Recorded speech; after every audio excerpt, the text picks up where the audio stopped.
పప్పు.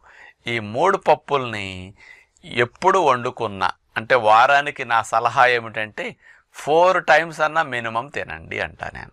ఒక 5-6 రోజులు తిన్నా నష్టం లేదండి. వారానికి ఒక్కసారే తింటుంటారు, కొంతమంది 2 సార్లు తింటుంటారు. భారతీయులందరికీ ప్రోటీన్ డెఫిషియన్సీ. మాంసాహారం తినేవారు కూడా కందిపప్పు తినండి, పెసరపప్పు, శనగపప్పు తినండి. ఎందుకంటే మాంసాహారంలో ప్రోటీన్ ఉన్నప్పటికీ దాన్ని వండుకునే తీరులో నూనెలు, మసాలాలు వేయటం వల్ల ఆ ఘాటుకి ఎక్కువ కూర తినలేం మనం, కొంచెం కూర తింటాం. అందుకని ఎవరైనా యావరేజ్ని తీసుకుంటే ఒక 200 గ్రాములు 100 గ్రాముల మధ్యలో కూర తింటూ ఉంటారు, మాంసం ముక్కలు అట్లా వెళుతుంటాయి. అందుకని అది ఘాటు ఎక్కువ వల్ల ఎక్కువ తినలేము. అదే పప్పు అనుకోండి, కొంచెం వేసినా ఉడుకుతుంది, కాస్త రెగ్యులర్గా తింటాం కాబట్టి దీనివల్ల ఇబ్బంది అసలు ఉండదు, ఏ సైడ్ ఎఫెక్ట్ లేకుండా తేలిగ్గా వచ్చేస్తుంది. మాంసం అరగటానికి 7-8 గంటలు